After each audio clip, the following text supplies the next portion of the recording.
Sebelum kita membaca firman pada hari ini, marilah kita bersatu dalam doa. Ya Tuhan, kami mengucap syukur karena Engkau telah berikan kami kesehatan pada hari ini Tuhan. Terima kasih karena Engkau telah memberkati kami dari malam hingga pagi hari ini Tuhan, sehingga kami boleh diberikan kesempatan untuk kami beraktivitas Tuhan. Ya Bapa, pada hari ini kami ingin baca firman-Mu Tuhan, biarlah firman-Mu boleh menjadi rema dalam kehidupan kami. Terima kasih Tuhan, hanya di dalam nama-Mu, haleluya, amin. Pembacaan rema pada hari ini dari Lukas 22. Rencana untuk membunuh Yesus. Hari Raya Roti Tidak Beragi yang disebut Paskah sudah dekat. Imam-imam kepala dan ahli-ahli Taurat mencari jalan bagaimana mereka dapat membunuh Yesus sebab mereka takut kepada orang banyak.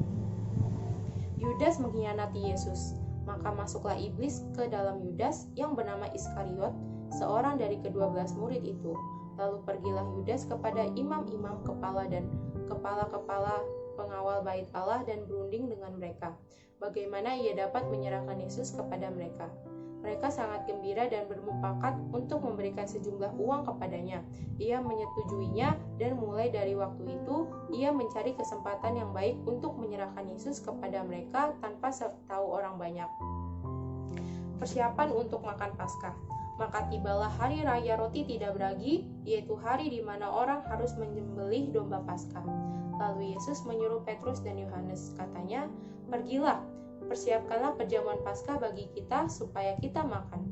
Kata mereka kepadanya, "Di manakah engkau kendaki kami mempersiapkannya?" Jawabnya, "Apabila kamu masuk ke dalam kota, kamu akan bertemu dengan seorang yang membawa kendi berisi air. Ikutilah dia ke dalam rumah yang dimasukinya, dan katakanlah kepada tuan rumah itu, 'Guru bertanya kepadamu, di manakah ruangan tempat aku bersama-sama dengan murid-muridku akan makan Paskah?' Lalu orang itu akan menunjukkan kepadamu sebuah ruangan atas yang besar yang sudah lengkap. Disitulah kamu harus mempersiapkannya." Maka berangkatlah mereka dan mereka mendapati semua seperti yang dikatakan Yesus kepada mereka. Lalu mereka mempersiapkan Paskah. Penetapan perjamuan malam. Ketika tiba saatnya, Yesus duduk makan bersama-sama dengan rasul-rasulnya. Katanya kepada mereka, "Aku sangat rindu makan Paskah ini bersama-sama dengan kamu sebelum aku menderita. Sebab aku berkata kepadamu, aku tidak akan memakannya lagi sampai ia beroleh kegenapannya dalam kerajaan Allah." Kemudian ia mengambil sebuah cawan, mengucap syukur, lalu berkata, "Ambillah ini dan bagikanlah di antara kamu, sebab aku berkata kepadamu, mulai dari sekarang ini, aku tidak akan minum lagi hasil pokok anggur sampai kerajaan Allah telah datang."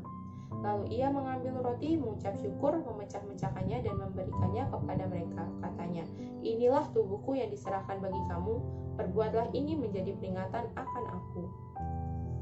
Demikian juga dibuatnya dengan cawan sesudah makan. Ia berkata, "Cawan ini adalah perjanjian baru oleh darahku yang ditumpahkan bagi kamu. Tetapi lihat, tangan orang yang menyerahkan aku ada bersama dengan aku di meja ini.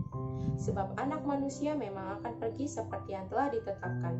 Akan tetapi, celakalah orang yang olehnya ia diserahkan."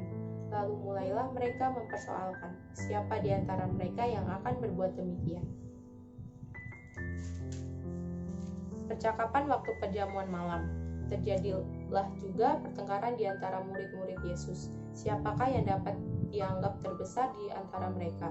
Yesus berkata kepada mereka, "Raja-raja bangsa-bangsa memerintah rakyat mereka, dan orang-orang yang menjalankan kuasa atas mereka disebut pelindung-pelindung.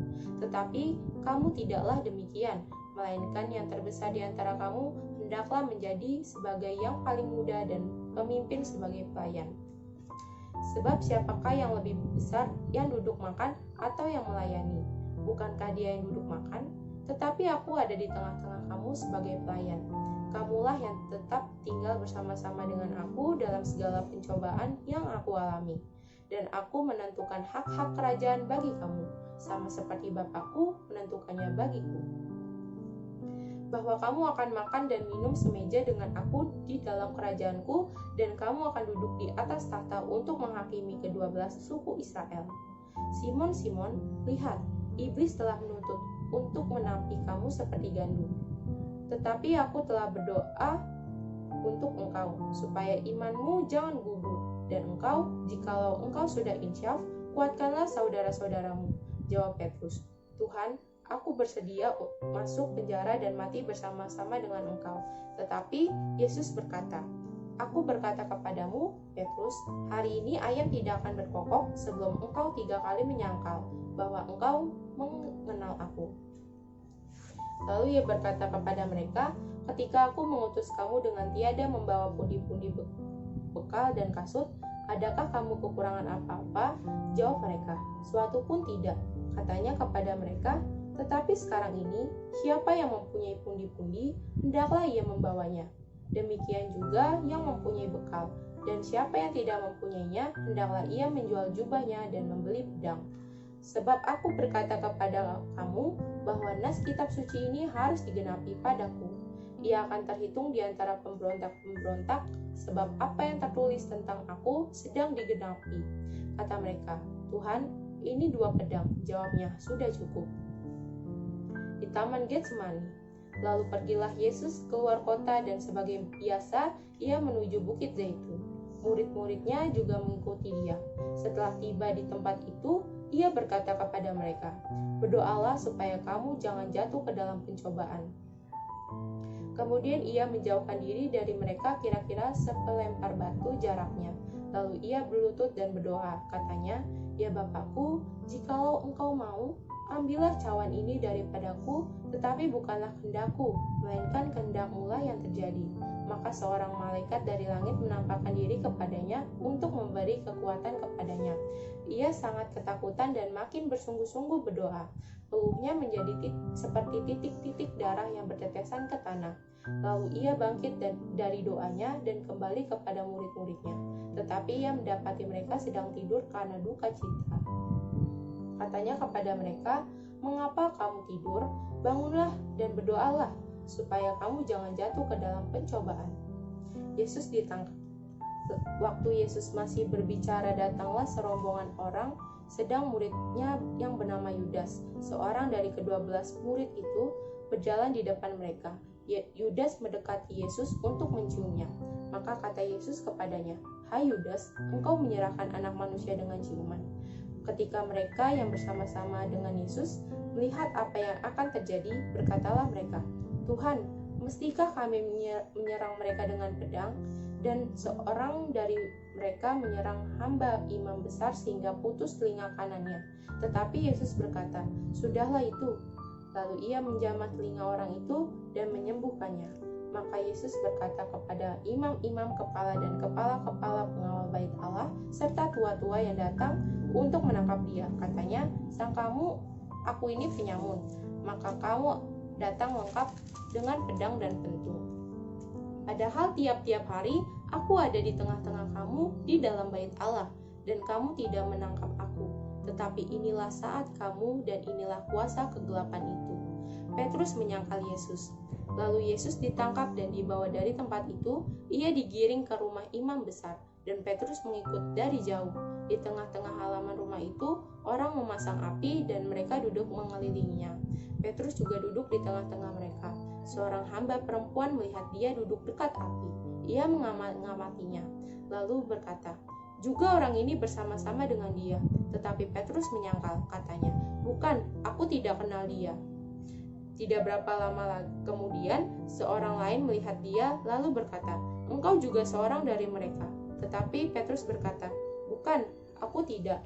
Dan kira-kira sejam kemudian, seorang lain berkata dengan tegas, "Sungguh, orang ini juga bersama-sama dengan dia, sebab ia juga orang Galilea."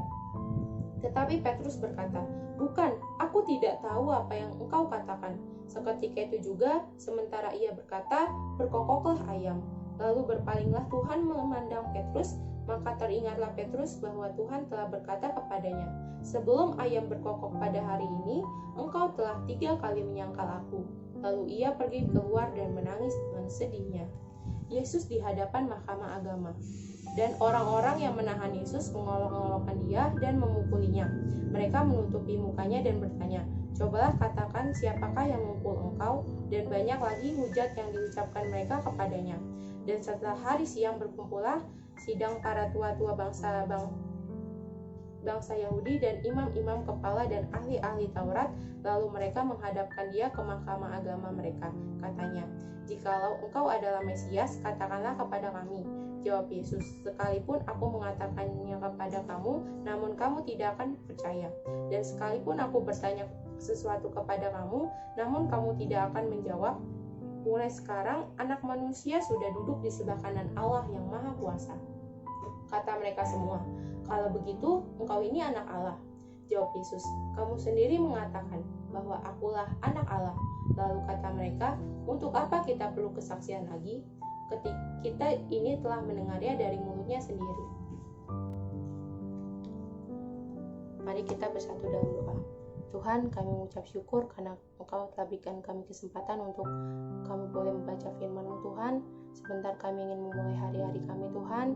Biarlah hari-hari kami dimulai bersama dengan Engkau Tuhan, Engkau yang sertai. Kami mau menyerahkan setiap kehidupan kami ke dalam tangan-Mu Tuhan. Terima kasih banyak Tuhan. Hanya di dalam nama-Mu kami berdoa dan mengucap syukur. Haleluya. Amin.